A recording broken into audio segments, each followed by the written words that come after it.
주기도문 강해를 하고 있습니다. 이 주기도문의 전체적인 목표는 존재적 기도를 만들어 가는데 목표가 있습니다. 내가 기도하는 내가 누구인가? 나는 누구에게 기도하는데, 나는 하나님 아버지께 기도하는데 나는 누구인가 하는 이 자신에 대한 정체성을 확립해서 하나님 앞에 하나님의 뜻에 합당한 기도를 드리는, 하나님의 보좌로 가는 기도를 드리는 기도의 방향성을 갖고 있는 것이 주기도문이라고 할 수 있습니다.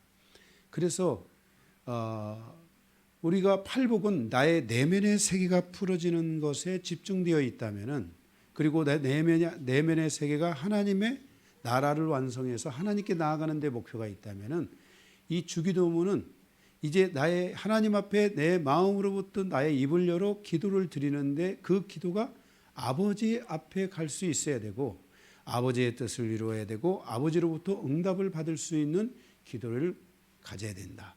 그 응답을 받을 수 있는 기도의 조건, 그것은 바로 존재적인, 하나님 앞에 존재적인 그 모습을 갖는 건데, 하나님에게 합당한 존재적 모습은 어떤 것이냐, 그 모습을 가지고 나아가는 기도는 어떤 기도가 돼야 되나 하는 이런 부분을 풀어주고 있는 것이 주기도문이라고 할 수 있습니다.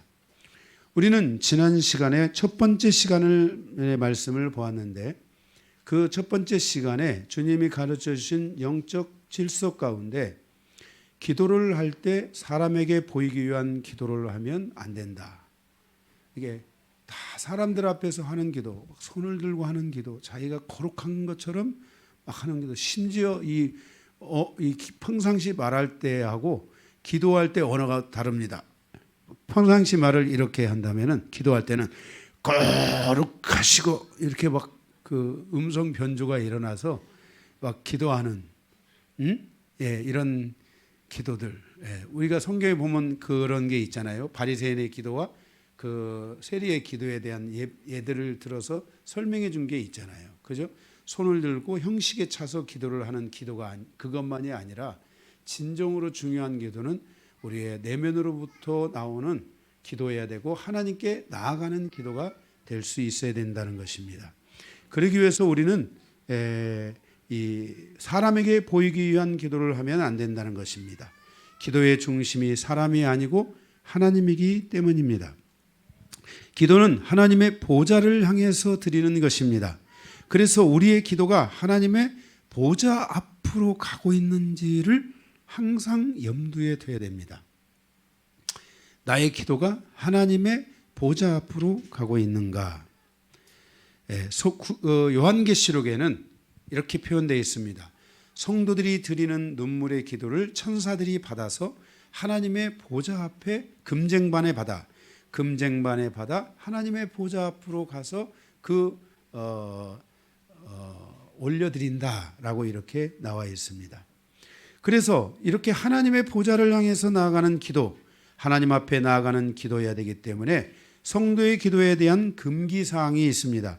첫째가 사람에게 보이기 위한 외식하는 기도를 드리지 말아야 한다는 것입니다.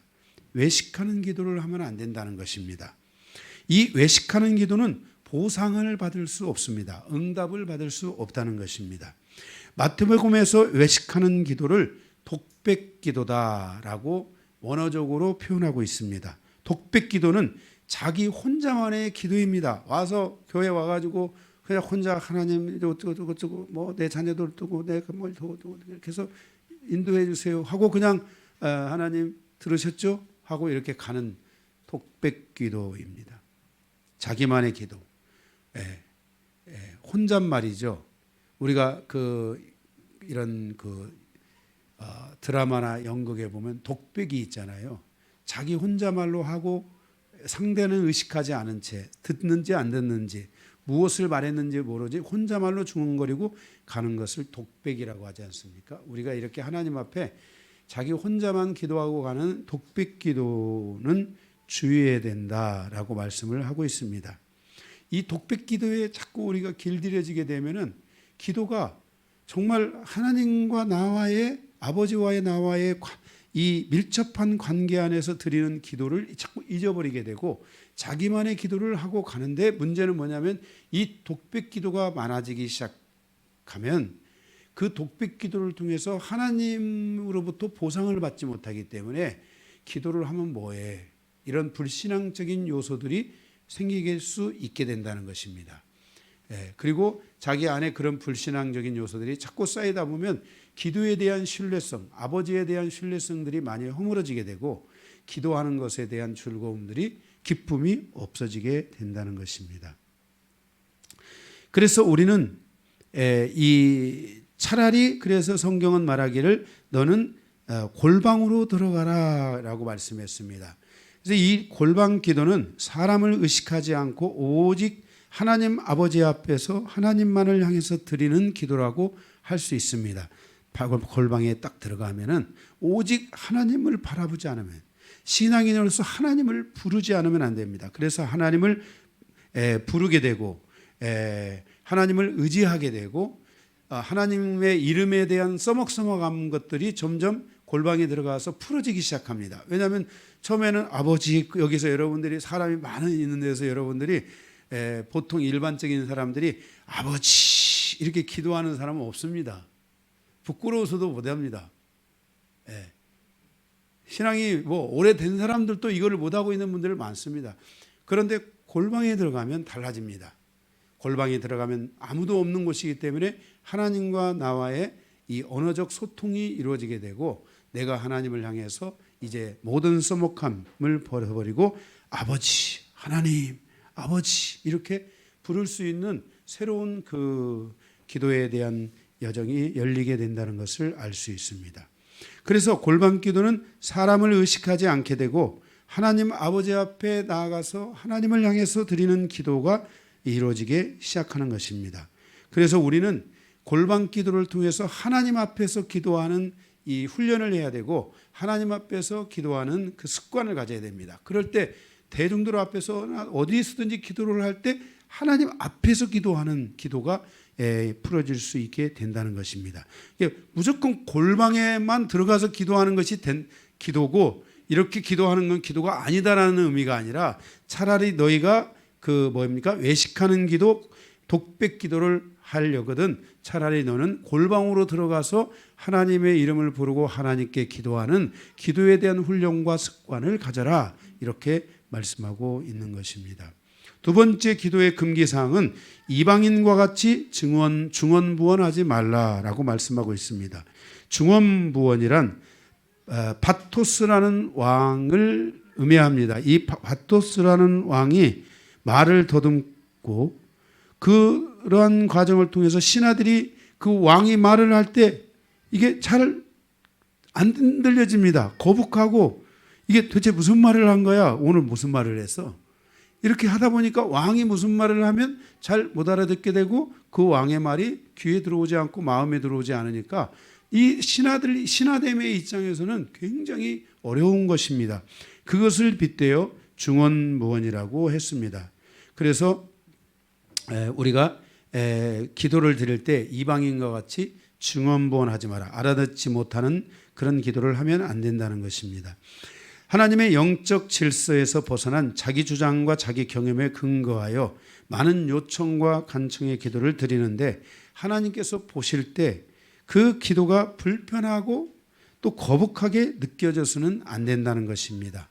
기도는 하나님의 영적 질서에 합당하게, 하나님의 뜻에 합당하게 기도를 드리고 더 나아가서 하나님을 인식하고 하나님의 보좌에서 기도를 드리는, 하나님 앞에 나아가서 기도를 드리는 정확한 모습이 우리 안에 이루어질 수 있어야 된다는 것을 말씀해 주고 있습니다.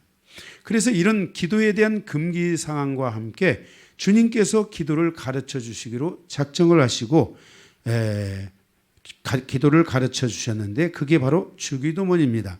주기도문은 너희는 반드시 이렇게 기도하라.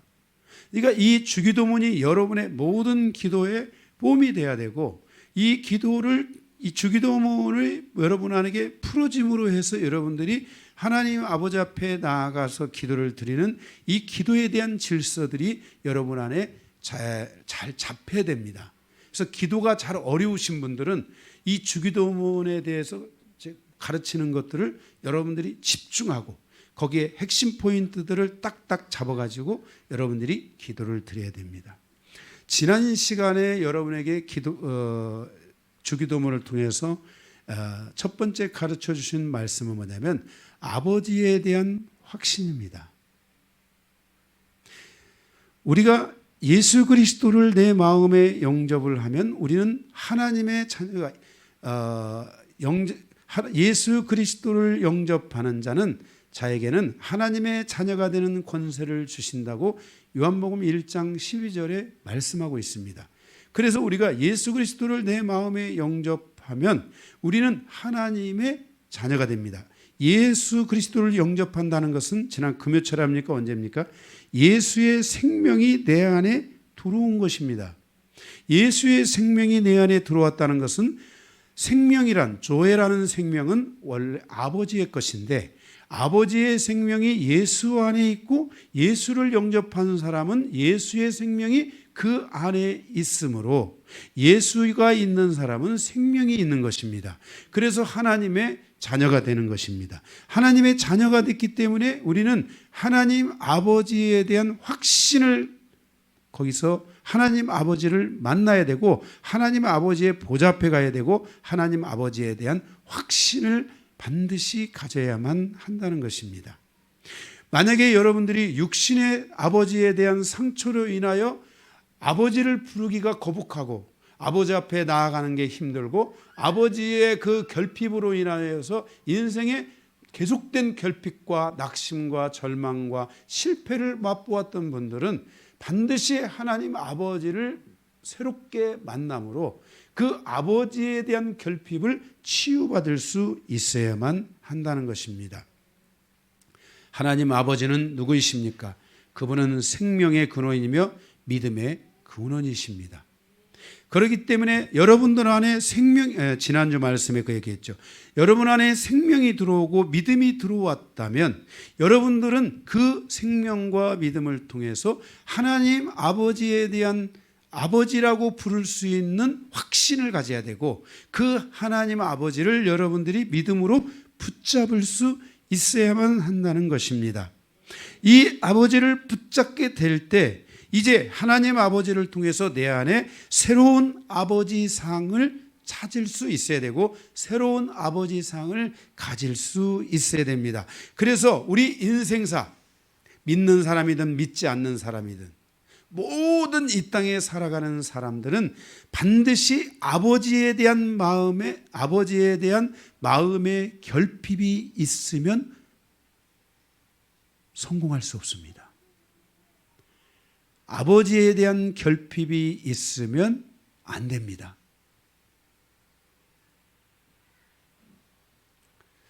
여러분들이 만약 우리 인생에서 가족사에서 가장 특별한 케이스를 제외하고 엄마라든지 형제의 특별한 케이스를 제외하고는 아버지로부터 상처들을 많이 받습니다. 왜냐하면 왜 받느냐면 아버지는 내 인생에 항상 엄지손가락이에요.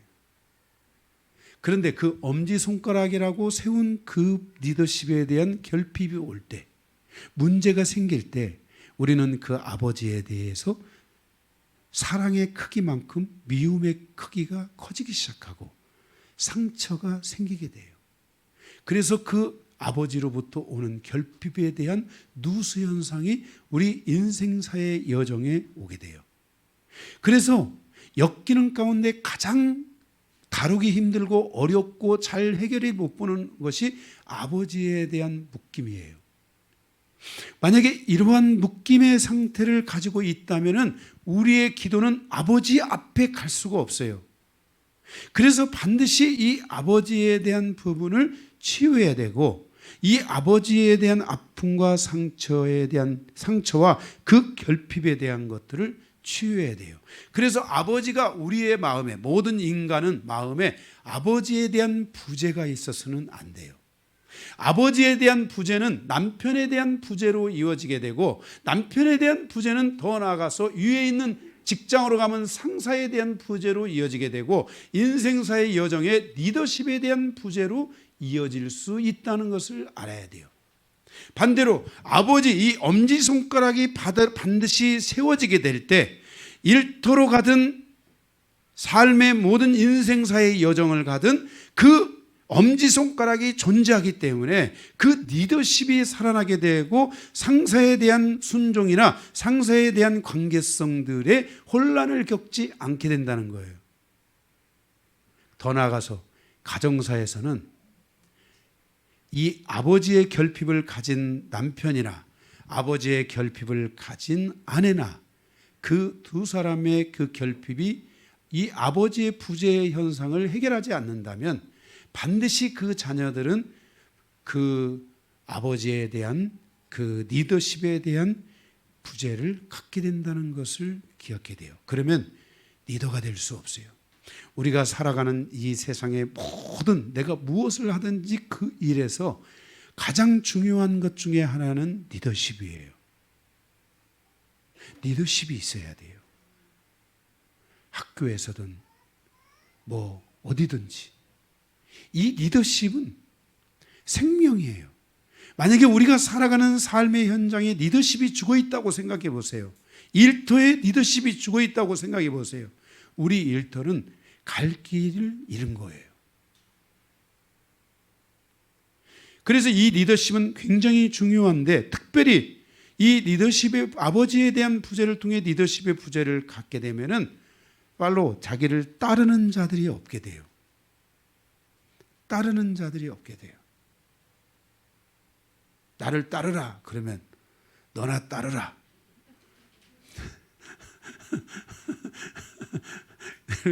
예를 들어서 이 결핍이 있으면 자녀들이 아버지가 그러면 아버지나 잘하세요. 이러면 안 돼요. 네. 아유 아버지도 뭐 저런데 이러면 안 돼요. 이런 분들은 빨리 여러분들 안에 이 주기도문을 통해서 하나님 아버지에 대한 확신을 다시 가져야 돼요.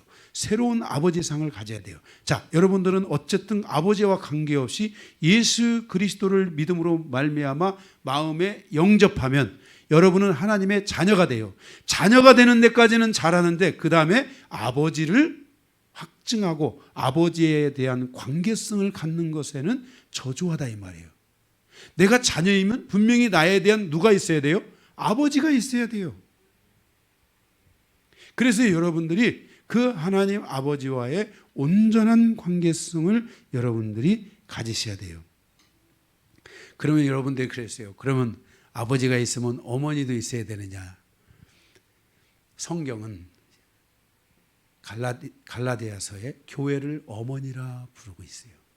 교회는 그래서 어머니의 품과 같이 따뜻해야 돼요. 이 아우를 줄 알아야 돼요. 울타리 역할이 돼줘야 돼요. 보호해 줄 줄 알아야 되고 지켜줄 줄 알아야 돼요. 네. 자, 어쨌든 여러분들 안에 아버지에 대한 부재가 있다면 오늘부터 여러분들은 골방으로 들어가서 누구를 불러요? 아버지를 부르는 거야. 그 아버지와 나와의 새로운 관계성이 열리고 확신되어져서 내 기도가 아버지께 가고 있다는 것을 느껴질 때까지 아버지께 가는 기도를 만들기까지 여러분들은 골방에 들어가서 아버지와의 관계성을 확립해 주셔야 돼요. 이 아버지와의 관계성을 부모의 세대에서 확립해 준다면 자녀들은 다시 이 엄지손가락을 세울 때 누군가를 높일 줄 아는 사람은, 섬길 줄 아는 사람은 그 사람은 결국 리더가 되는 거예요. 리더가 되는 거예요. 예. 할렐루야. 제가 지금까지 저도 노예에서 노예 목사님들 안에서 활동을 하고 있지만은 제가 지금까지 노예 활동을 하면서도 다 섬겼어요. 그러니까 이제 때가 되니까 이제 하나님께서 그 노예 안에서 이제 저분은 이렇게 잘 섬기고 있으니까 이제는 노예를 대표해서 서기가 돼야 되겠다. 이렇게 해서 전원이 다 누구나 의심할 것 없이 다 그렇게 밀어준 거, 밀어서 제가 이제 되는 거. 제가 혼자 하고 싶어서 하는 게 아니에요. 예. 예. 우리의 삶에 있어서 이렇게 많은 부분들이 여러분의 일터에서나 모든 부분에 있어서 여러분들이 이 리더십을 인정받을 수 있어야 돼요. 이것은 뭐냐면 나를 미는 사람들이 있다는 거예요. 나를 따르는 사람들이 있다는 거예요. 이게 아주 중요한 거예요. 우리가 이 땅에 살아가는 여정에서 자녀들에게 물려줘야 될 중요한 것 중에 하나가 바로 이 리더십인 거예요. 네. 네. 누군가를 잘 따르고 섬긴다는 것은 그 사람은 리더가 될 수 있는 조건을 갖추고 있는 거예요. 그래서 주변의 사람들이 그 사람을 언젠가는 반드시 높이고 추대하고 그 사람을 리더로 딱 세우는 일. 리더로 세우는 것은 자기가 세우는 게 아니에요. 난 리더가 되겠습니다. 그렇게 되는 게 아니에요. 응? 반장이 되려면 반장 선거를 해서 후보가 밀어줘야지 반장이 되는 거지. 자기가 혼자 반장하겠습니다. 이렇게 한다고 해서 반장이 요즘 그렇게 되나요? 안 되죠. 요즘 안 되는 거예요. 예, 그래서 여러분들이 이 아버지의 부재에 대한 결핍이 절대로 기도에서 있으면 안 된다는 거. 기도가 강해지기 위해서는, 기도가 강해지기 위해서는 가장 먼저 뭐가 있어야 되냐면 아버지와 나와에 대한 관계성, 아버지에 대한 이 확증, 이 아버지의 부재를 이제 결핍을 완전히 제거하고 절대적으로 나에게 하나님 아버지는 모든 것을 주실 수 있다. 하나님 아버지는 나에게 모든 것이든지 응답한다라는 이 믿음에 대한 확신, 아버지에 대한 이 확신이 우리 안에 딱 올 때 불신에 대한 모든 것들이 떨어져 나가고 하나님께 대한 믿음이 오기 시작하며 하나님 말씀에 대한 믿음이 오기 시작하는 거예요. 그럴 때 말씀이 쑥쑥 들어오기 시작하는 거예요. 할렐루야. 여러분들은 이 아버지에 대한 것들을 열어야 돼요. 그리고 아버지는 편지하신 하나님 아버지세요. 천상천하 지하 모든 것을 통일하고 다스리시는 분이 아버지세요. 그래서 내가 있는 그곳에서 하나님이 나를 다스린다고 믿는 거예요. 우리 예를 들어서 송 집사님이 이제 멕시코 주재원으로서 이제 멕시코로 이제 출장을 가시게 되겠지만 제가 예를 들어서 여기서 멕시코를 위해서 멕시코에 있는 우리 송 집사님과 가정을 위해서 샌디에고에 있는 가정을 위해서 제가 이제 집도 왔겠다. 신방도 이미 다 마쳤어요. 그 집도 제가 다 봤어요. 허락이요. 다 봤어요. 그래서 이제는 기도를 할 때 저는 이런 것들에 편지하시는 하나님을 붙들고 하나님은 어디든지 어느 곳에든지 모든 것들을 통치하고 다스린다는 사실을 기억하고 여기서 하나님 앞에 그것을 놓고 중보하고 기도하고 하는 거예요. 저는 여러분들에게 그런 말씀 드렸죠. 제가 외국에 대한 모든 상황들도 보고 기도하고 이런 것들을 다 지금까지 하나님 앞에서 해왔다고. 그래서 여러분들에게 영적인 이 만안경이 열려야 돼요. 쫙 다 이렇게 할렐루야. 그래서 바로 이러한 그 하나님, 편지하시는 하나님을 만날 때 그 하나님은 어떤 하심이냐? 그 하나님은 내주하시면서 초월하시는 하나님이세요. 그래서 여러분들이 영적 전쟁을 할 때 이 내주하시고 초월하시는 하나님에 대한 이 부분은 너무너무 중요한데 하나님이 내주하시기 때문에 그 하나님의 내주하시는 상황에 의해서 나의 이 내면이 하나님의 평강으로 완전히 사로잡혀야 돼요. 그러면 하나님은 초월하시는 하나님이기 때문에 내주하시는 하나님의 크기만큼 외부에서 임재하시는 하나님의 크기가 결정되는 거예요. 그러니까 내 마음에 하나님의 평강이 있는 만큼 밖에서 역사하시는 하나님의 모든 크기를 결정하기 때문에 내 마음속에 하나님의 평강이 있는 만큼 밖을 향해 우리가 기도하고 보호 기도를 하고 그들은 죽지 않지만 어떤 상황에서든지 하나님이 원하는 일터와 삶의 현장을 위해 기도할 수 있는 강력한 기도가 이루어지게 되고 그래서 우리의 중보가 강해질 때 우리가 타겟기도, 우리가 예를 들어서 중보라는 것은 뭐예요? 누가 어디서 기도를 해 주십시오 하면은 여기서 로켓가 본부에서 바로 좌표를 정해가지고 로켓을 날리면 거기에 미사일이나 로켓가 가서 탁 찍어서 거기를 쳐줌으로 인해서 그 전방에 있는 우리의 군대가 진격을 해가는데 유리하게 만든단 말이에요. 제가 할렐루야. 그래서 여러분, 제가 너무 이렇게 기도하는, 여러분 일단은 그 밖에 있는 건 신경 쓰지 마세요. 일단 여러분들이 내면에서 이 하나님의 이 내면의 평강의 그런 내주하시는 하나님의 은혜를 크게 품어야 돼요. 그 품은 다음에 여러분들이 여러분 밖으로부터 가장 가까운 자녀들을 위해서, 주변에 내가 감동이 되는 하나님이 나에게 기도의 좌표를 주시는 대로 그들을 위해서 하나하나 이렇게 기도를 점점 확장시켜 가는 거예요. 아멘? 그 기도를 확장시켜 가다가 그곳에 뭔가 공격이 좀 들어오는 것 같다 하면 잠시 후퇴하세요. 후퇴라는 건 나쁜 게 아니에요. 병법에서 후퇴는 1보 후퇴는 2보를 위한 전진을 이룰 수 있다라고 말했어요. 막 제가 예를 들어서 우리 성도들을 위해서 중보를 하는데 성도들이 다 막 일터고 가정이고 다 막 죽어 막 다 문제들이 막 생겨. 그러는데 막 나 혼자 전쟁한다고 막 기도하고 이렇게 하면 그 중보를 왜 해야 돼요? 성도들 다 죽이려고 하는 거예요?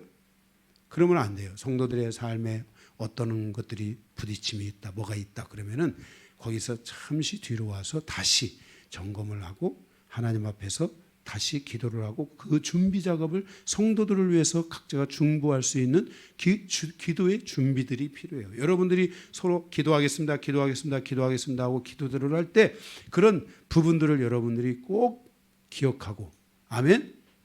그래서 여러분들이 이런 기도를 우리가 교회가 잘할 때 영적인 네트워크가 이루어지면서 교회가 어떤 상황에 대해서 중보를 할 때 그 중보에 대한 효과들이 커지게 되는 거예요.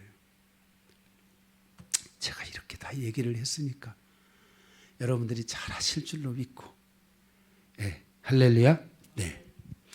자, 그러면 오늘부터 두 번째에서 네 번째까지 주기도문은 크게는 세 개로 나눠져 있다겠죠.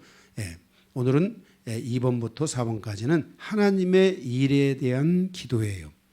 우리가 이 기도에서 하나님의 일을 위해 어떤 기도를 드려야 되는가인데, 그 첫 번째 시간, 세 개 중에 첫 번째 시간으로 그 이름이 거룩히 여김을 받는 기도가 되도록 해야 돼요. 뭐라고요? 우리의 모든 기도는 하나님 아버지의 이름이 거룩히 여김을 받을 수 있는 기도가 되어야 된다는 거예요. 그러면 하나님 아버지의 이름이 거룩히 여김을 받는 기도가 되기 위해서 우리는 어떻게 해야 되는가? 오늘 두 가지가 있는데, 첫째는 내 이름을 제거해야 한다는 거예요. 내 이름을 제거해야 된다. 내 이름을 제거한다라는 말씀에 두 가지가 있는데, 첫째는 내 이름보다도 하나님의 이름이 우선되는 신앙을 열을 줄 알아야 돼요. 우리가 이 신앙생활을 하게 되면은 사람들은 자기 이름을 내려고 하지만 그리스도인들은 자기 이름을 버리는 겸손을 통해서 하나님의 이름을 높이고 나를 통해서 하나님의 존재가 드러내도록 하는 것에 우선한 신앙을 열어야 돼요. 왜냐하면 우리의 목표는 백전백승하는 데 목표가 있는 것이지 자기 이름이 높아지는 데 목표가 있는 게 아니에요. 우리 인생사의 여정에서 가는 데마다, 어디를 갈 때마다 모든 가는 곳에서 승리해야 돼요. 다윗 시대의 핵심은 뭐냐면 다윗이 가는 곳마다 승리를 거뒀다는 거예요.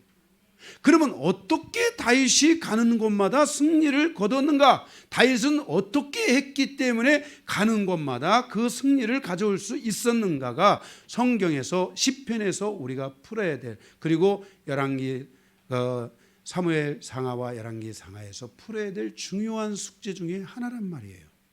이것이 바로 다윗 시대, 그 시대가 모든 이스라엘의 왕국이 사모하고 갈망해야 했던 시대가 바로 다윗 시대였어요. 그 다윗 시대가 뭐냐면 가는 곳마다 승리했어요. 우리의 목표는 내 이름을 내는 것보다도, 내 이름은 내지 말라고 해도 때가 되면 다 내게 돼 있어요. 그런데 문제는 우리는 사람은 어리석어서 자꾸만 자기 이름을 내는 것에 우선하려고 하는데 신앙생활을 통해서 이것을 바로잡아야 돼요. 그래서 먼저 내 이름을 제거할 줄 알아야 된다는 거예요. 자신의 존재를 죽이는 기도를 해야 돼요. 그리고 새로운 나, 즉 하나님의 형상을 가진 존재로 거듭날 수 있도록 해야 된다는 거예요. 하나님 아버지의 이름은 곧 하나님 아버지의 명예입니다. 그 이름이 더럽히는 삶이 아니라 그 이름이 드러나는 삶이 돼야 됩니다. 전에는 내 아버지가 더럽혀지고 내 뭐가 누가 더럽혀지고 다 그런 것들이 더럽혀져도 관계없어요. 일단 속임수든 무슨 수든지 간에 그저 자기 자신이 잘 되는 데만 목표를 뒀다면 이제 우리는 신앙이라는 과정을 통해서 하나님을 만나고 하나님 아버지를 만나고 그의 자녀가 되었기 때문에 이제는 그 자녀에 걸맞는 합당한 경쟁력을 가져야 돼요. 그러기 위해서 하나님 아버지의 이름이 나를 통해 더럽혀지지 않기 위해서는 내 이름을 먼저 제거시켜 주는 것이 필요하다는 거예요. 그리고 나를 통해서 하나님 아버지의 명예, 그의 이름이 드러나야 된다는 거예요. 내가 하나님의 자녀가 되었으므로 이런 새로운 관계를 열어서 나아가게 될 때 하나님을 보기 시작하고 하나님의 손을 붙잡기 시작하고 하나님을 의지하는 힘이 생긴다는 거예요. 왜? 나를 제거하니까 누구밖에 없어요? 하나님밖에 없는 거예요. 나를 버려야지 하나님의 손을 잡아요. 사람은 진짜 이게 지푸라기라도 하나 의지할 힘만 있으면 사람은 절대로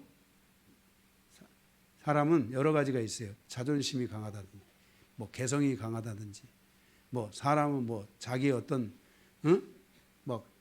어떤 아픔에 의해서 자기의 어떤 자기 많은 잘못된 자기 사랑에 빠진다든지, 자기 연민에 빠진다든지, 기타 등등. 사람은 정말 그런 말이 있잖아요. 10길 물속은 알아도 사람 속 하나는 모른다고. 사람은 아주 독특한 존재들이에요, 진짜.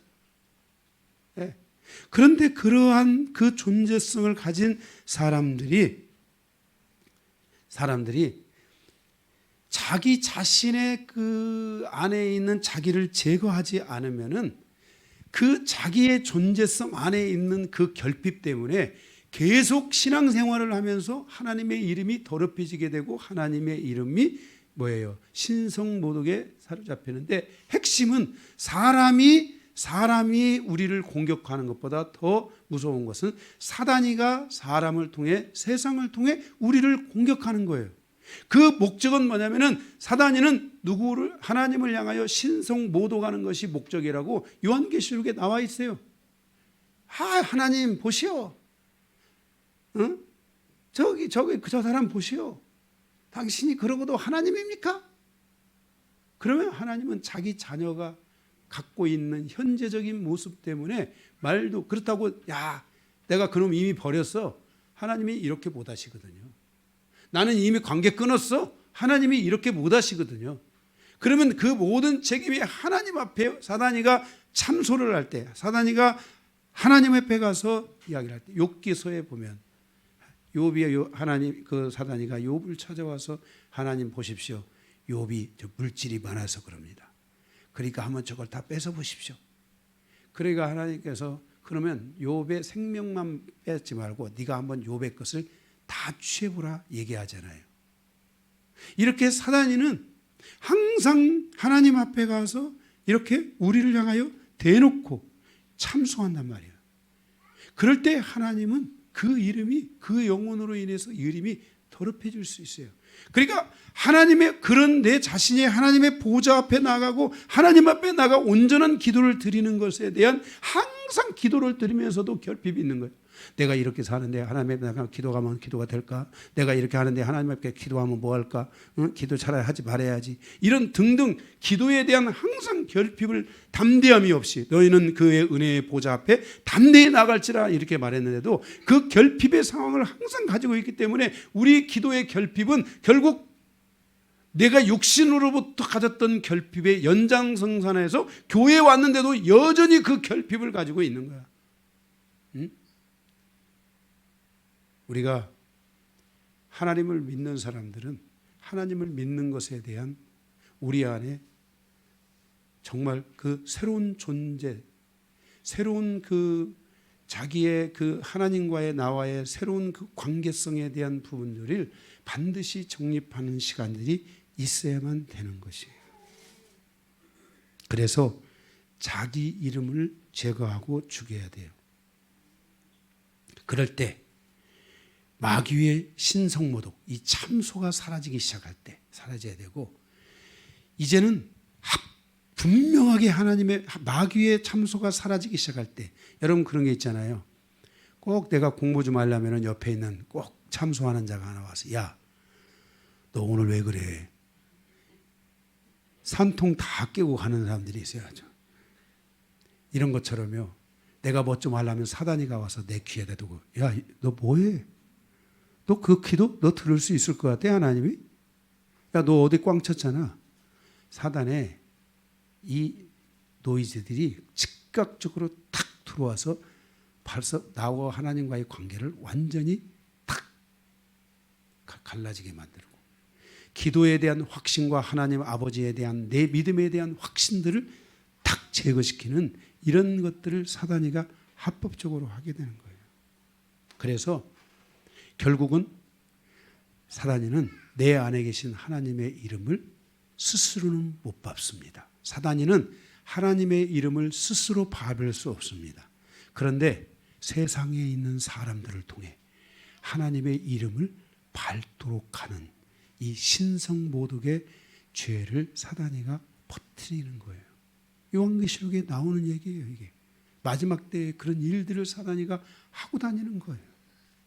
그러니까 우리는 우리의 삶에 있어서 내 이름을 죽일 때 하나님의 이름이 다시 높아지고, 그 안에서 하나님과 나와의 새로운 존재성에 대한 역사가 시작된다는 것을 여러분들이 기억해야 돼요. 우리가 하나님의 이름이 드러난 케이스들의 다니엘서 2장 10절에 보니까, 느부갓네살 왕이 대답하여 다니엘에게 이르되, 너희 하나님은 참으로 모든 신 중에 신이요 모든 왕의 주제시로다 하면서 다니엘을 높이자, 다니엘을 통해 다니엘이 죽으니까 하나님의 이름이 높아지자 즉각적으로 그 왕이 다니엘을 높여서 다니엘을 그 나라의 왕 밑에 있는 국무총리로 탁 높이는 거예요. 그래서 다니엘은 이 놀라운 역사가 다니엘의 인생사의 여정에 4명의 왕을 모셨는데, 4명의 왕을 모실 때마다 다윗이 하나님을 신뢰하고 바라보고 하나님과의 관계성이 완벽하게 열려 있으니까 바로 그 모든 왕들이 하나님을 높이고 찬양하며 그 다니엘을 총리로 다 삼아가지고 쓰는 거예요. 응? 아멘?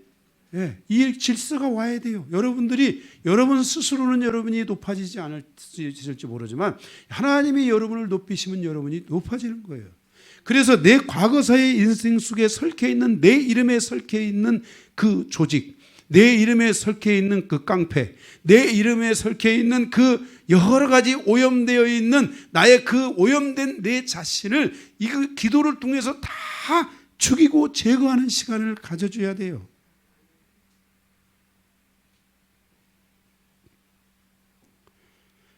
이름은 명예입니다. 나를 통해서 하나님의 명예가 더럽혀질 수도 있고 하나님의 명예가 높아질 수도 있습니다. 하나님의 명예가 세워진다면 하나님은 이제 나의 명예, 나의 이름을 높이 세워주실 것입니다. 할렐루야. 여러분의 이름이 죽으면 죽은 만큼 여러분의 이름이 높아지는 날이 온다는 것을 기억해야 돼요. 할렐루야. 자, 두 번째, 자기 이름을 제거한다는 것은 무엇인가? 자기 이름, 자기 형상 속에 깃들어 있는 자기 중심의 모든 행위들을 새로운 모습으로 바꾸는 시간이 있어야 돼요.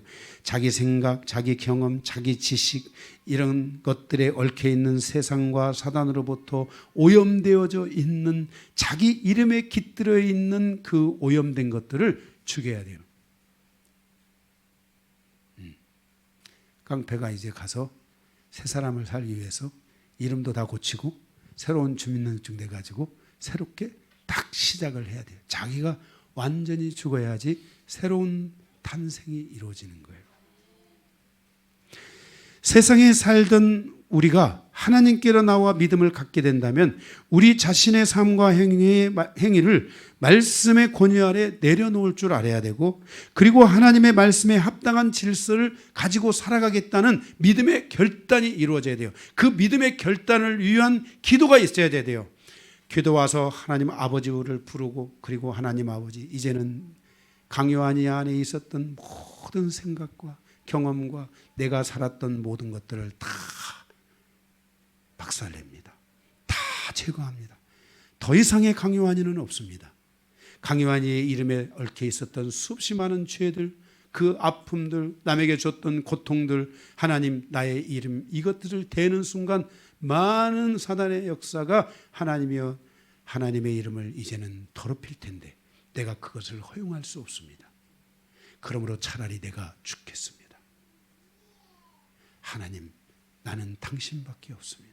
이 기도가 해야 돼요. 이 기도가 될 때까지 계속 해야 돼요. 하나님, 나를 죽입니다. 나는 당신밖에 없습니다. 당신밖에 없습니다. 하나님, 나는 없어도 됩니다. 당신만 있으면 됩니다. 하는 이 기도를 계속 해야 돼요. 그래서 아버지를 딱 붙들고, 아버지를 붙드는 게 먼저 중요하다겠죠. 아버지와의 관계를 열었다면은 그 아버지의 관계를 다, 아버지와의 그 아버지를 딱 붙들고, 아버지, 이제는 나는 없습니다. 강요한이는 없습니다. 강요한이의 인생사에 깃들어 있는 수없이 많은 오염된 것들을 다 죽입니다. 그래서 요한이 안에 있는 오염된 것들이 만약에 그렇게 죽일 때 생각이 들어오잖아요. 그러면 그 생각을 계속 십자가에다 못 박아야 돼요. 십자가에 못 박아요. 이미 십자가에 있는데 거기다 못 박아요. 다른 데다 한 것보다도 가장 제일 좋은 거, 가장 강력한 것은 이미 내가 십자가에 못 박히기 때문에 그 십자가 앞에 가서 나의 그 오염된 것들을 다 하고, 나의 이름마저도 못 받고, 나의 명예마저도 못 받고, 나의 모든 것을 그 십자가에 못 받고, 오직 주님의 이름만 높아지기를 위해서 기도. 내가 행하는 모든 것을 통해 주님의 이름이 높아지는 거야. 내가 행하는 모든 걸 통해 주님이 드러나는 거야. 그러면 어느 날 주님이 이제 내가 너를 높인다 해서 주님이 사람을 통해서, 세상의 어디를 통해서든지, 어디 무엇을 통해서든지 하나님이 그 사람의 이름을 높이기 시작하는 거예요. 그러니까 자기 스스로 높아지는 삶은 사단의 질서지만, 하나님이 높여주고 사람이 그 사람을 통해서 하나님이 그 사람을 높이기 시작할 때, 이것이 바로 하나님이 원하시는 질서라는 것을 알아요. 그래서 신앙인들은 바로 이런 새로운 질서들을 기도를 통해서 먼저 만들, 승진하게 달라고 한다고 해서 나는 100만 번 기도하면 한 번 해가지고서 100만 번이라도 기도를 해보겠어. 근데 100만 번 기도한다고 승진되는 게 아니야. 질서가 바뀌어야 돼. 그래서 우리의 질서가 그런 하나님 아버지를 분명하게 붙들고, 그리고 가서 내 안에 있는 모든 것들을 철저하게 박살내고 죽이고 버리고 제거하는 시간을 가짐으로 말미암아 무엇을 하든지, 요즘 우리 강요한 목사님 하나님의 지혜가 드러나네요. 강요한 목사님을 보면 하나님을 보는 것 같습니다. 강요한 목사님을 보면 참 하나님의 은혜가 느껴집니다. 강요한 목사님을 보면 참 하나님이 하시는 것이 느껴집니다. 이럴 때, 이렇게 될 때 드디어 때가 오고 있다고 생각하시면 됩니다. 때가 오고 있다. 요즘 달라지신 것 같습니다. 요즘 뵈면 아주 편안해집니다. 요즘 놀랍습니다. 이럴 때, 이제 드디어 하나님이 당신의 이름이 높임을 받으니까 사람들을 통해서 이제 하나님이 그 사람을 딱 높여주는 일들이 일어나기 시작한다는 거예요.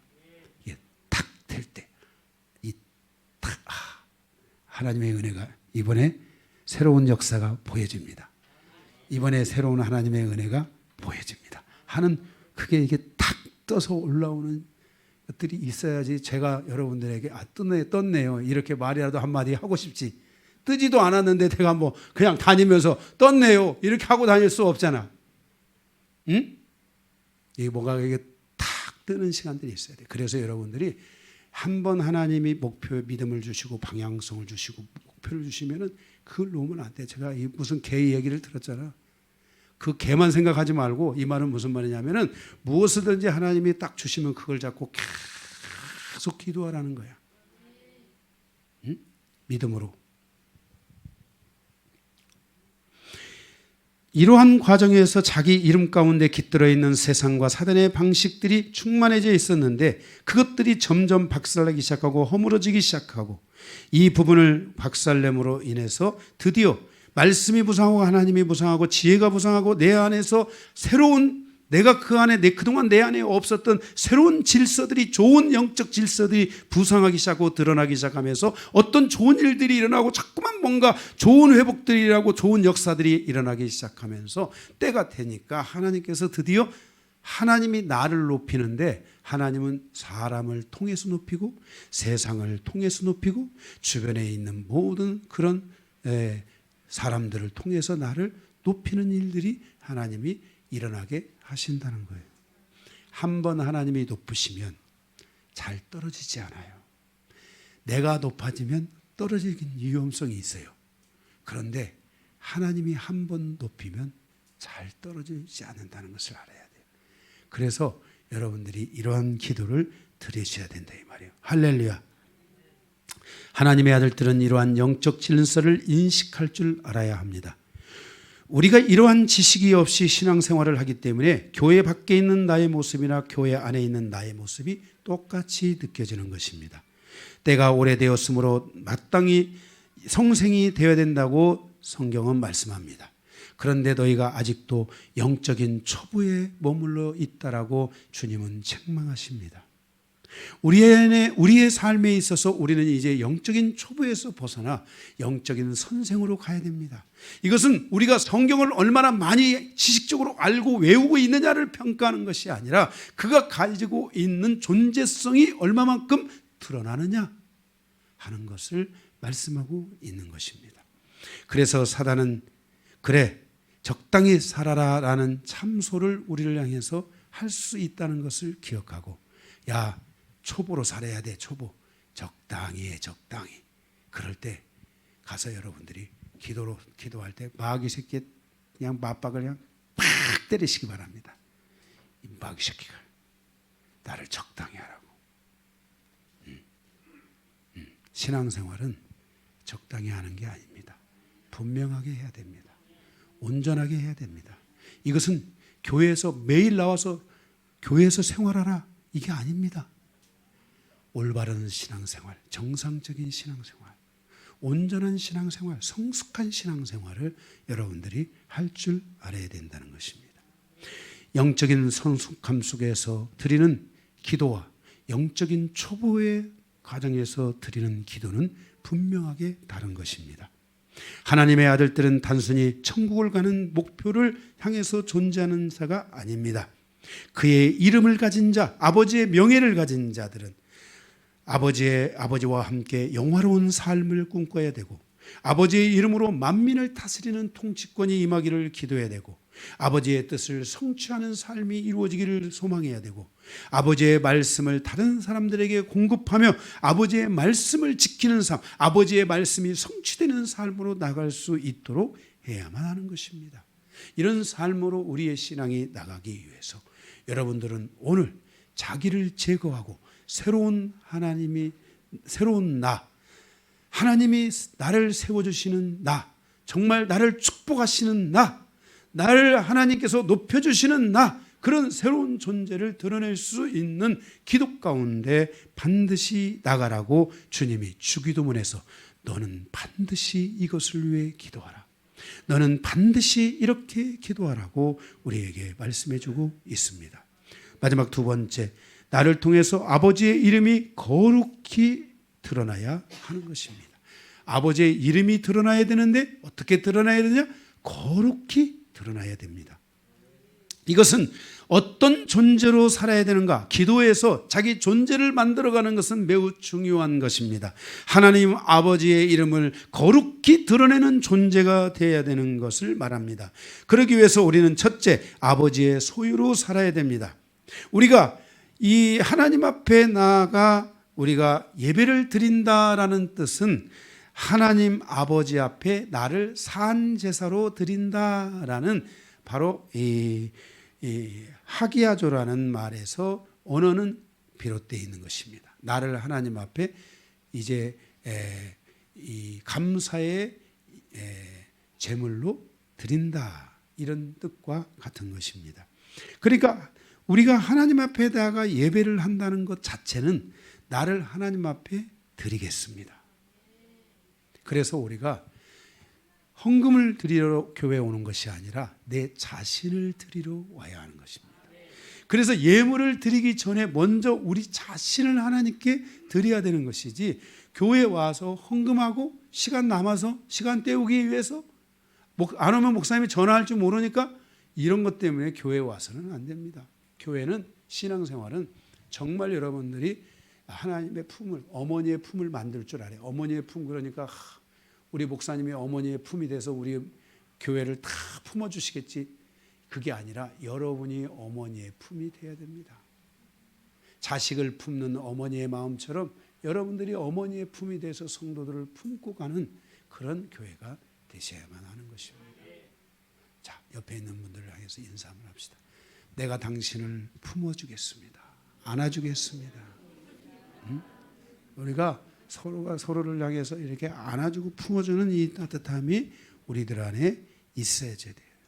그래서 교회는 바로 그렇게 우리가 하나님 앞에 나오는 것입니다. 나를 뭐예요? 하나님 앞에 드렸다. 그래서 그 하나님 앞에 드려진 존재를 향해서 우리는 거룩하다, 이렇게 말합니다. 이겁니다. 자, 어렵지만 들어보세요. 성막이 있는데 나는 거룩하지 않아요. 자, 이게 성막이 저쪽에 있어요. 나는 거룩하지 않는데 하나님이 성막을 거룩하게 해놓으셨어요. 그래서 내가 성막 안에 들어가는 순간 내가 어떻게 되는 거예요? 거룩하게 되는 거예요.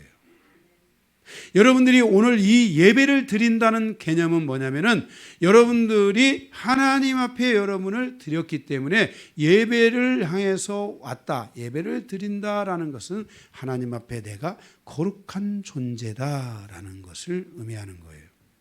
그래서 나를 통해서 하나님의 이름이 거룩하게 드러나야 한다는 거예요. 거룩이라는 단어는 매우 독특한 단어인데 해석이 잘 안 되는 단어입니다. 이 단어에 대한 정확한 답이 없습니다. 그러면 거룩이라는 말이 성결된 삶을 사는 것을 말하는 것이냐? 아닙니다. 거룩과 성결은 다른 것입니다. 성결된 삶은 내가 씻어내는 것입니다. 내가 세상에서 오염된 것을 씻어낼 줄 알아야 됩니다. 내 영혼이 세상에서, 내 육신이 세상에서 오염된 것을 여러분들이 청소하고 씻어내는 습관을 가져야 됩니다. 근데 거룩은 그거하고는 다른 것입니다. 거룩은 하나님의 속성입니다. 이것은 존재됨입니다. 즉 아버지의 이름은 거룩합니다. 하나님은 거룩하신 하나님입니다. 이것은 이런 겁니다. 개나 돼지가 자신을 깨끗이 씻어도 그가 개나 돼지로서 거룩해집니까? 아닙니다. 그래서 개에게 진주를 던지지 말라라고 성경이 말씀하고 있는 것입니다. 진주를 던져줘서 목에 건다고 해서 돼지가 거룩해지는 거, 존귀한 존재가 되는 게 아니라는 것입니다. 아담 안에서 타락한 인간은 그 속성과 존재됨을 스스로 거룩성으로 가질 수 없습니다. 그래서 늘 그는 하나님을 마음에 품어야 됩니다. 하나님의 마음에 존재해야 됩니다. 그래서 우리가 거룩하지 못하기 때문에 하나님의 거룩함이 드러나지 않을 수 있다는 것을 우리는 기억해야만 하는 것입니다. 그러면 우리가 어떻게 거룩해질 수 있는가? 그것은 구약의 성막에 들어가면 우리가 거룩해지듯이 그 짐승을 잡아 제사를 바칠 때, 제물을 바칠 때 우리가 거룩해지듯이 우리는 가장 중요한 것 중에 하나는 예수의 피로 우리를 늘 씻어줘야 되고, 예수의 피로 우리를 늘 덮어야 되고, 예수의 피가 내 안에 늘 믿음 안에 존재해야만 한다는 것입니다. 그래서 내가 하나님의 예수의 피가 내 안에 있을 때 너희는 핏값으로 샀다라고 성경이 말씀하고 있어요. 그래서 나는 하나님의 존재가 돼야 돼요. 여러분들이 기도를 드릴 때 나를 제거하는 기도를 드릴 뿐만 아니라 기도를 드릴 때 여러분이 이렇게 해야 됩니다. 하나님, 나는 당신의 것입니다. 이 기도를 반드시 드리고 여기에 대한 내 믿음의 확신이 오도록 기도를 해야 한다는 것입니다. 나는 아버지의 소유입니다. 나는 아버지의 것입니다. 라는 이 기도가 여러분 안에 반드시 이루어져야 되는데, 여러분들이 하나님의 속하고 여러분들이 요한일서 제가 강해를 할 때 여러분들이 그런 말씀을 많이 드렸죠. 너희가 우리 안에 속하고 내 안에 속하고 생명의 말씀 안에 속하고 또 우리가 하나님의 선에 속하고 악에 속하지 않고 선에 속하고, 이런 속하다라는 말을 많이 여러분들이 들으셨을 것이라고 생각합니다.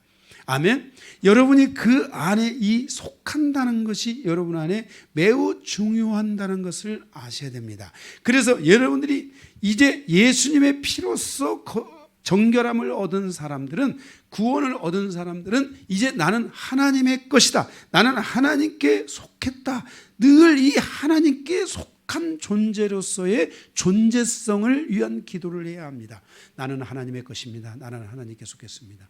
하나님, 나는 당신의 것입니다. 당신의 것입니다. 당신의 것. 그런데 당신의 것이라고 해도 하나님이 별로 반응이 없어. 그러면 여러분들이 기도를 계속해야 됩니다. 하나님, 나는 당신의 것입니다. 당신의 것입니다. 당신. 이 소유의권에 대한 것은 주장, 매우 중요한 주장인데, 사단이는 나에 대해서, 나의 육체에 대해서, 나의 생각에 대해서 소유권을 주장하고 있어요. 사단이는 너는 내 것이다 이렇게 공개적으로 내 속에다가 딱, 넌 내 것이야, 넌 네 것이야, 넌 네 것이나 넌 내 것이나 똑같은 말이에요. 나는 내 것이야, 나는 나야, 너는 나야. 이게 사단이가 갖고 있는 매우 중요한 소유권에 대한 분쟁입니다. 그런데 사단이는 자기 것이라고, 그동안에 사단의 노이즈와 거짓말과 함정을 통해서 정확하게 사단이는 사람을 공격해서 그 사람이 내 것인 줄 알고 그동안 사단이는 계속 합법적으로 내 안에 들어간 거예요. 합법적으로. 사단이는 불법적으로 못 들어가요. 하나님이 허락해야 들어가는 거예요. 근데 내가 죄가 있을 때 들어가는 거예요. 합법적으로. 그래서 사단이는 너는 내 것이라고 그렇게 이 소유권 분쟁에 있어서 너는 내 것이라고 말했는데, 갑자기 내가 나를 포기해가지고 나는 이제 네 것이 아니라 나는 하나님의 것이야 라고 소유권을 이전해버리는 거야. 그래서 우리의 기도 가운데, 주기도문 가운데, 존재성을 향한 기도 가운데 중요한 거, 하나님의 일을 이룬 거, 하나님의 일을 이루기 위해서 중요한 것 중에 하나가 뭐냐면은, 나는 이제 사단의 것이 아니라, 나는 내 것도 아니라, 나는 이제 주님의 것이라는, 하나님의 것이라는 이 분명한 것들이 우리 안에 기도로 이루어져야 돼요. 실제로 나는, 예수님이 말씀하셨어요. 너는 내가 핏값으로 산 내 것이다. 이제는 너는 먹든지 마시든지 무엇을 하든지 하나님의 영광을 위해서 살아라. 이렇게 말씀했어요. 난 내 것이 아니에요. 여러분들이 자꾸만 나는 내 것이야. 여러분, 철학, 심리, 우리가 세상에 존재하는 학문과 철학의 가장 최고봉은 나야, 나. 나는 나야, 나는 나. 이게 관세음보살 나미아부 답을 철학, 이 불교가 철학과 융합되어 있는 것도 한 중에 하나가 뭐냐면은 이 나야, 나. 관세음보살 나미아부 답을 답을 나야, 나. 인간은 나라는 존재 안에 사단이가 가둬버리려고 하는 거예요. 세상의 모든 학문, 세상의 모든 방식과 질서들이 나라는 인본주의에 집중하고 있고, 사단이는 그 세상의 인본주의를 이용해서 바로 나라는 존재 안에 사단의 소유권으로 가둬버리는 거예요. 인간이 나라는 존재 안에 머물러 있게 되는 순간 사단이는 합법적으로 내 안에 들어와서 나의 생각을 지배하고 나의 육체를 지배하고 나의 육체를 공격하고 나의 생각을 공격해서 나를 정신착란을 일으키게 하고 나를 우울증에 빠지게 하고, 사단이는 나의 육체를 쪄서 나의 사방팔방을 나를 공격하여 나를 하나님이 원하지 않는 질서 안으로 나를 끌고 가려고 한다, 이 말이에요. 이게 사단의 소유권에 대한 분쟁, 매우 중요한 분쟁이에요. 사단이는 그래서 나를 직접적으로 공격하지 않고 세상을 통해서 나를 공격하는 거예요. 세상의 학문을 통해, 세상의 질서를 통해 나를 공격해서 너가 너야, 이것만 성공하면 나는, 성경은 너는 누구 거? 내 거, 하나님의 것이라고 말하는데, 나는 하나님의 것이라고 말하는데 사단과 모든 세상의 질서는 나는 내 것이야 라고 하는 순간 하나님과의 소유권 분쟁에 있어서 하나님의 소유가 되지 못하고 나는 여전히 하나님의 소유 밖에 있는 거야. 그러니까 내가 하나님께 속하지 못하고, 내가 말씀에 속하지 못하고, 내가 생명의 진리 안에 속하지 못하고, 하나님이 원하는 믿음의 그 거룩한 사랑의 공동체 안에 속하지 못하고, 그래서 사도 요한은 요한일서에서 너희가 내 안에 속하고 너희가 내 안에 속하면 너희가 내 안에 속하면 하나님께 속하는 것이고, 너희가 내 안에 속하면 하나님께 속하는, 너희가 말씀 안에 속하면 하나님께 속하는 것이고, 계속해서 너희가 우리 공동체 안에 속하는 것은, 우리의 믿음의 연합 안에 속하는 것은 하나님께 속하는 것이다, 하나님께 속하는 것이다, 말씀에 속하는 것이다, 말씀에. 계속 우리 소유권에 대한 분쟁에서 싸워서 그 싸움을 통해서 하나님께로 가는 거야. 요한일서와 유다서는 요한계시록으로 가는 절대적인 문이야. 요한일서 1, 2, 3서와 유다서를 모르고는 하나님의 요한계시록의 말씀, 아버지의 거룩한 천국으로 가는 통로를 열 수가 없는 거예요. 그래서 이 소유권에 대한 분쟁에서 사도 요한은 분명하게 우리에게 말씀하고 있어요. 우리는 하나님의 소유가 되어야 된다, 우리는 하나님의 소유다, 우리는 하나님의 것이다, 이렇게 말씀하고 있어요. 이것은 소유권 분쟁에 대한 매우 중요한 거예요. 그래서 주기도문에서 우리에게 말씀하고 있는 것이에요. 너희는 하나님의 이름이 거룩히 여김을 받게 하라. 이 말은 너희는 하나님의 것이다, 너희는 하나님의 것이다, 너희는 너희 소유가 아니라 하나님의 소유다라는 것을 인정하라. 그러면 하나님이 높임을 받는다, 하나님의 이름이 거룩히 여김을 받는다, 하나님의 이름이 높아진다, 하나님의 소유권에 대한 분쟁에서 승리하셨다라고 말씀하고 있는 거예요. 사단은 에덴 동산 이래 이 소유권에 대한 분쟁에서 인간은 자신의 것이라고 생각하고 왔고, 하나님과 인간 사이에 사단이 존재하기를 원하는 공중권세자버로서 그 존재 안에서 거하면서 사단이는 끊임없이 인간이 하나님께로 가는 것을 막고 서 있다는 것을 우리는 기억해야 돼요. 그래서 우리의 기도 안에 그게 와야 돼요.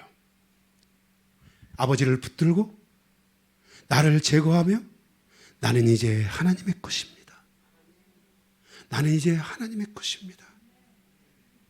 나는 아버지의 것입니다. 살아도 죽어도 아버지의 것입니다. 내가 죽는다면 아버지께 빨리 가는 것이요, 내가 살아있다면 아버지의 소유로서 합당한 삶을 살 수 있도록 축복하시옵소서. 그래서 우리는 아버지의 이름이 거룩히 여김을 받아야 돼요. 이 거룩히 여긴다는, 거룩이라는 것은 매우 독특한 속성이에요. 그래서 이것은 해석의 문제가 아니라 이것은 어디에 속하는 문제이고 존재성의 문제라는 것을 반드시 여러분들이 기억하셔야 돼요. 할렐루야.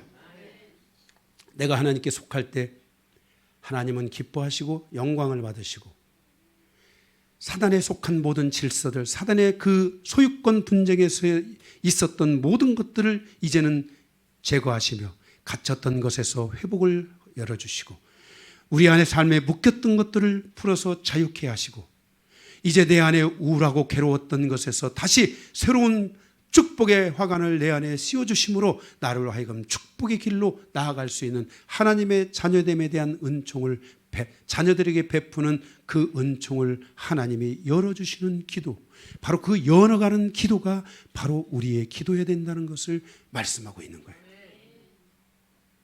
여러분 누구의 소유이십니까?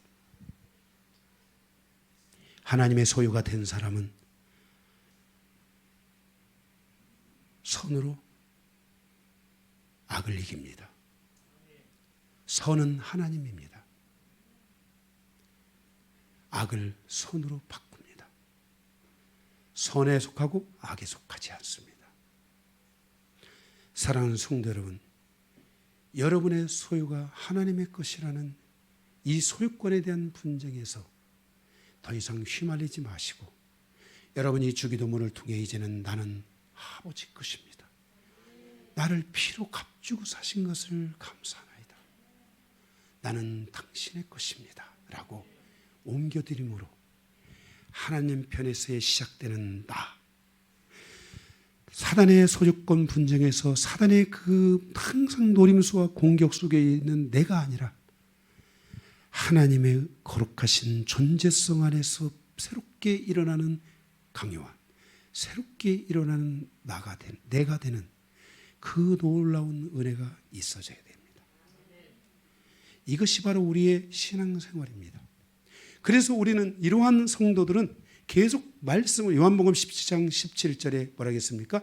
진리로 거룩해져야 된다라고 말씀하고 있어요. 우리가 거룩해지는 방법은 다른 게 없습니다. 진리로 거룩해져야 됩니다. 하나님의 말씀의 공급을 통해 우리는 그 존재성을 계속 유지하는 겁니다. 하나님 말씀을 내가 먹으면 존재성이 유지되는 거예요. 말씀이 들어와야 돼요, 우리 안에요. 그 말씀을 통해서 우리는 하나님의 자녀됨에 대한 확신, 하나님의 아들들에 대한 확신, 하나님의 제자로서의 확신, 이런 확신의 삶을 살아가고, 이제는 사단의 모든 공격들을 파쇄하고 그 모든 전략들을 파쇄하고 이기는 자의 삶을 살아가는 거룩한 존재됨을 여러분들이 만들게 되는 것입니다. 주기도문 두 번째 시간, 하나님의 일 중에 하나는 내 이름을 제거하고 내 안에 존재하는 이제 소유권에 대한 그 분명함을 분명하게 함으로 말미암아 하나님이 하시고자 했던 그 일을 향하여, 하나님이 하시고자 했던 삶을 향하여 우리 존재성에 대한 변화를 가져오는 것, 이것이 바로 하나님의 일의 첫걸음이라는 것을 우리에게 말씀하여 주고 계십니다. 말씀을 마치겠습니다.